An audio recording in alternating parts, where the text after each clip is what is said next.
You, Patrick, big night coming up in the Great British Sewing Bee, the finals, biggest night. the biggest. We're going to be talking to you about that in a minute, though, so save it for us. Yes, but Carol, it's lovely to see you. I feel like it's been an age. I know. But I've got to ask, and I'm sure you've been hounded, what's going on with the weather? I mean... In this country? Yeah, in this country. We'll start here. Outside here. I mean, it was fine earlier on, now we're back in rainy territory. It's the jet stream that's causing all of our problems, basically. It's further south than we'd expect at this time of year, so it's catching lots of low pressures, which is bringing all this unsettled weather. Normally, it's further north, and when it's north, it's high pressure that dominates our weather. But, although it's going to be unsettled for the rest of this week and next week too, maybe the second week in August, things will brighten up as high pressure. Second week in August? We can't wait till then, Carol. But this is why we love Carol. There's always, like, a good finish, you know? Yeah. A bit of a lighter note. OK, so bearing the next few weeks in mind, Patrick, how are we going to make wet weather chic? Well... We're going to have to do our best. I mean, I've got a really lovely old... I mean, it's got to be a brolly, hasn't it? But a good brolly. I've got a beautiful, very old, very faded... It's actually about the colour of this sofa.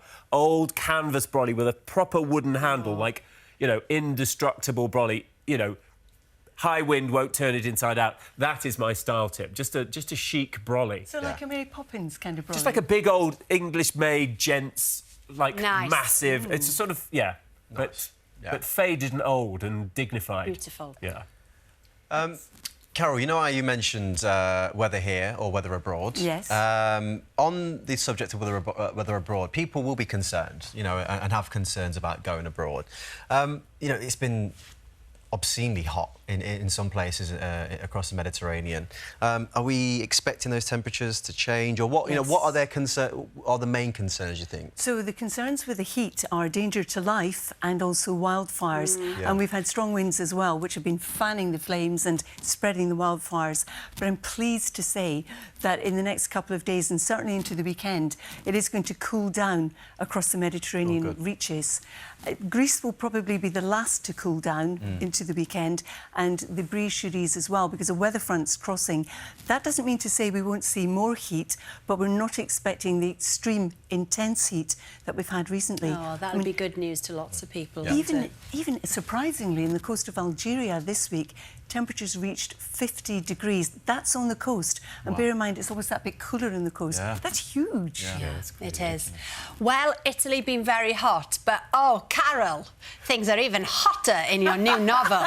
Now then, talk to us. It's set in Italy, and it's a lovely premise, actually. Tell everybody. So it's set on the Amalfi Coast, which is absolutely beautiful, and I always choose somewhere that I've visited to write about, because then you can write about it with conviction. And you can deduct it off your expenses. Good plan. Can we talk about that later, please, Patrick? But it's set around two families, and they're two successful wine-producing families, one more successful than the other. And their families have been intertwined for generations, and it's expected that some of the siblings will get married and increase this dynasty. So the wedding of the year is planned. No expenses spared. Anybody who's anybody is going to attend the wedding. So you've got Hollywood glamorous starlets coming along. You've got members of the mafia as well. So there's a wee bit of a dark streak in this particular book. But both families have got secrets, and these secrets can ruin relationships and destroy lives, literally. So all the guests come together under the Amalfi azure blue skies, and there's secrecy, there's betrayal, there's murder, there's jealousy, and there's scandal, all waiting to be revealed. But equally, there's a bit of romance entwined through the book. Pure escapism. Absolutely. It's brilliant.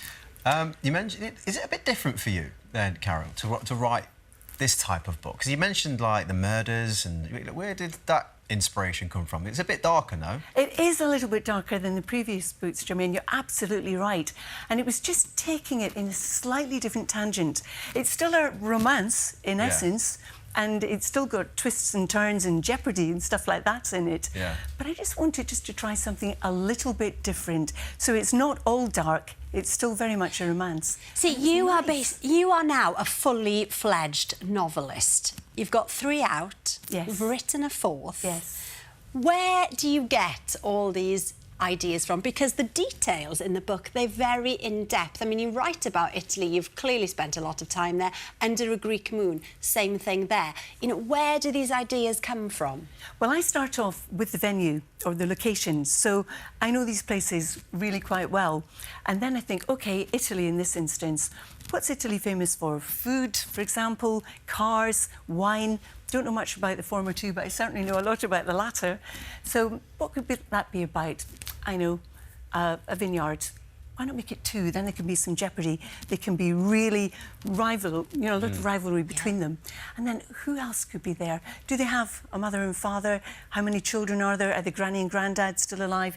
I question every single character.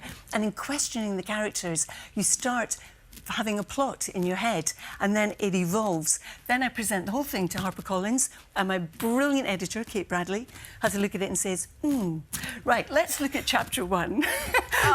So we start, and the book evolves, and you often find that you'll have 6 different endings because the book has evolved so much. It's built up to this crescendo that the ending that I had originally planned is too weak. So the book would just go plop. So you want it to go bang! Yeah. And that's why you have different endings. Do you know what? You obviously love it. Oh, I love and it, that's Alex. so great to it. see.